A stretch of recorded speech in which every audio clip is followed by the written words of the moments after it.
Hello YouTube, this is Frugal and this is the Frooglesim news for today, Sunday, February 19th. First up, X-Plane news.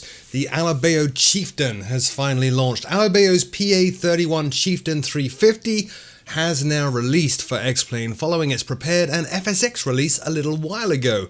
It features both the commuter and standard versions, custom sounds, accurate flight characteristics, an accurate and frame rate optimized flight model, and includes the Coronado Super Manipulator scroll wheel system.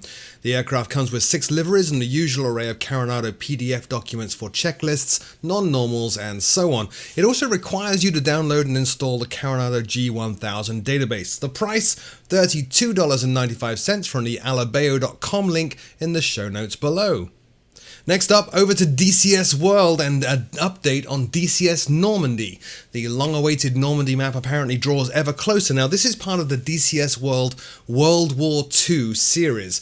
They've now added part of southern England, including the air bases at Tangmere, Ford, Funtington, and Needs-Or Point. They're also adding in Le Havre City and Port, and the Atlantic wall batteries and defences along the Normandy coast, as well as adding new units, including an AI-controlled B-17 that you're looking at in the screenshots below, and of course is going to make for some awesome bomber escort and bomber intercept missions. No idea of a release date just yet, but Eagle have said in their announcement that they hope to have it in players' hands soon, in quotes. More information on the live stream and the DCS Normandy map update at the eagle.ru link in the show notes below.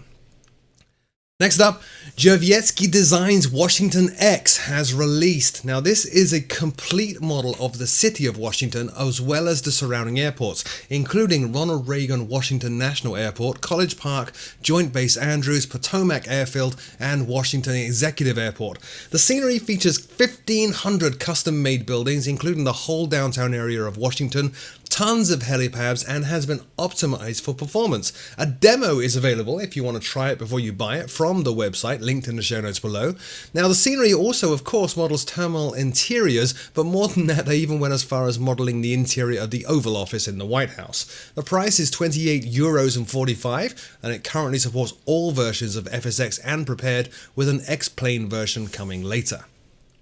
Next up, Just Flight's Hunter has finally released. Now I covered this a couple of times in preview, but the Just Flight Hunter is now actually available to everyone.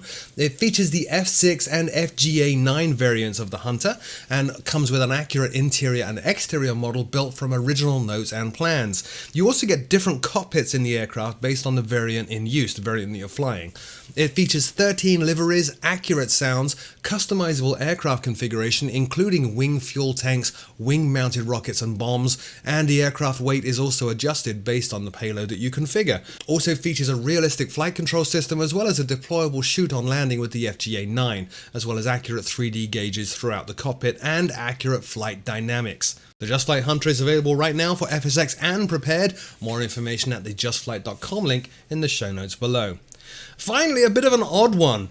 A new sim-like has been announced called Ultra Wings, and this is VR only.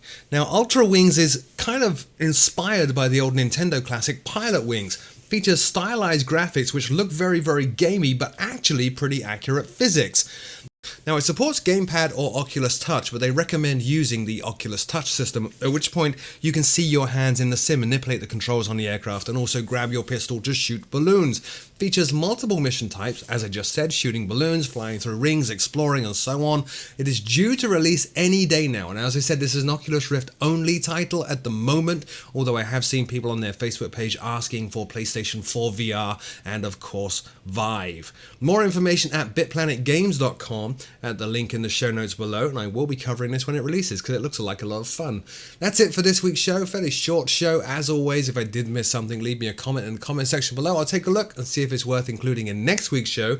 Until then though, my name is Frugal. Thank you very much indeed for watching, and I'll see you all very soon.